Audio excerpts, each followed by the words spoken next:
here we go again. Quarantine hair don't care.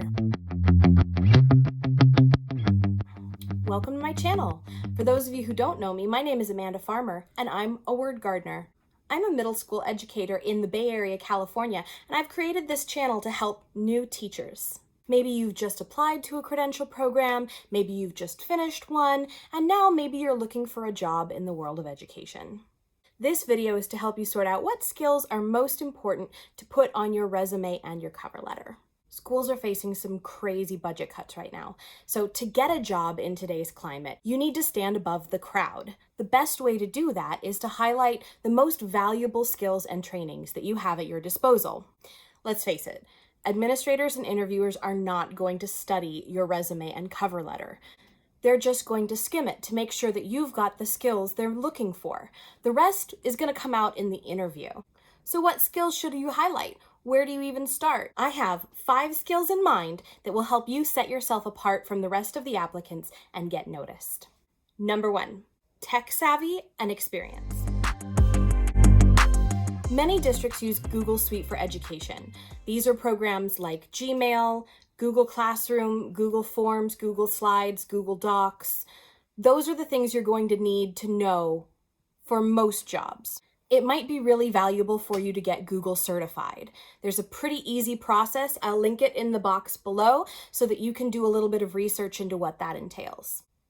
Experience with Zoom is a good idea. Not all districts are using it, but showing that you have experience with video conferencing might be very beneficial. A lot of schools are going into 100% distance learning in the fall. I made a video about that. I'm going to link it. Is it up here or up here? I'm going to link it up there so that you can take a look at that too. There are other education tech tools that you might want to familiarize yourself with or that you might already know, such as Padlet, Flipgrid, Screencastify, Kahoot, Quizzes. I'll link a lot of them down below so that you can take a look.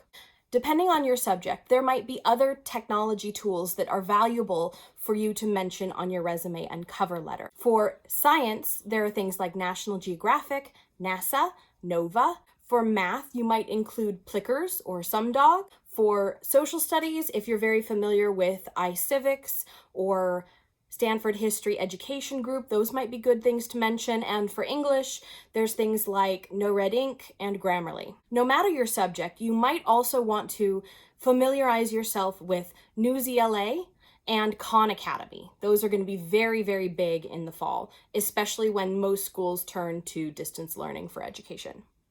I can link all of those resources down below so that you can do a little bit of research on your own. If you can think of any other tech resources that might be valuable to new teachers, please leave a comment in the comment box below. I'd love to hear what you're using in your classroom. Make sure that you mention that you're familiar with a lot of different tech tools and that you pick up tech tools quickly. You need to make sure that you're not just making a laundry list of these things, that you actually know and have experience with them, and that you can answer any questions if they come up in the interview. The second skill that you should definitely highlight on your resume and cover letter is working with English language learners. This is especially important where I live. We have a high percentage of English language learners in California. But all across the country, there are students that are not proficient English speakers. And the skill of working with English language learners is invaluable all across the United States. If you don't have any trainings working with English language learners, you can go find one. I'll link below. The National Education Association has great resources when it comes to working with English language learners. If you know of any other trainings or resources for supporting English language learners in our classrooms, please leave a comment below and let us know. The third skill that you ought to mention on your resume and cover letter when you're going for a job for the 2021 school year is a passion for diversity and inclusivity in the classroom. In today's day and age, it's more important than ever to make sure that every student feels respected, included, and welcome in every classroom.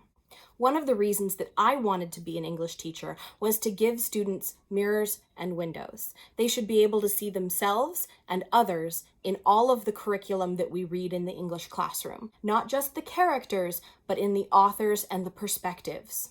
I was part of the curriculum advisory team in my previous district, where we were reviewing all of the literature and curriculum for grades K through 12 and deciding which pieces should be retired and how to incorporate new perspectives, new authors, and new characters to our curriculum. Any experience that you have with diversity trainings should be mentioned in your resume and cover letter.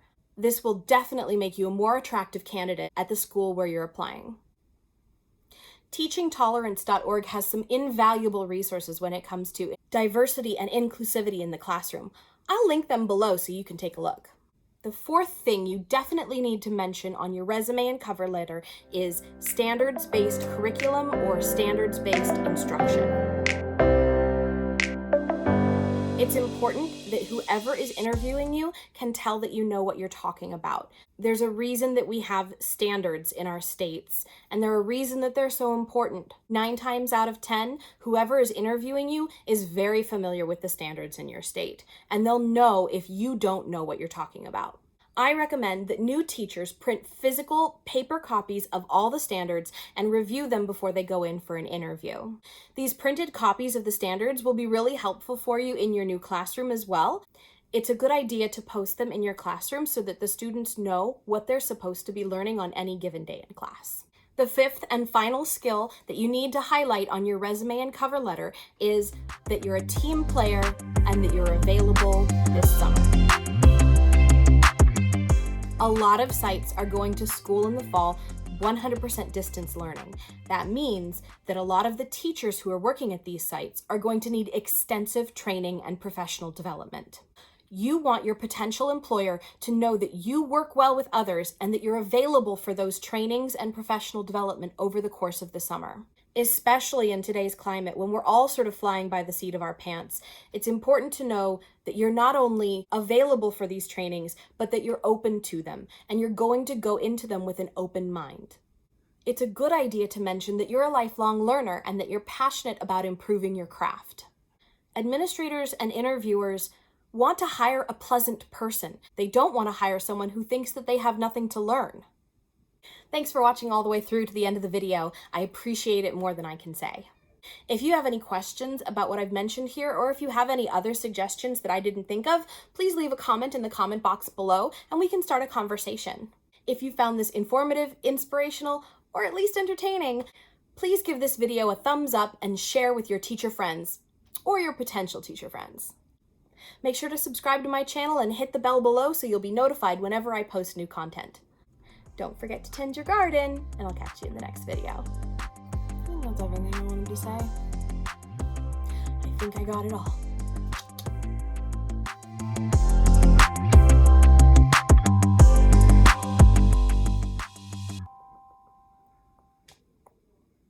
You can see the reflection in my glasses.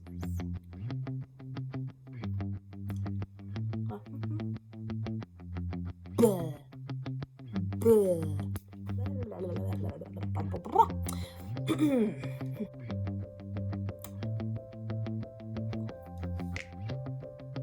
Oh, so poofy.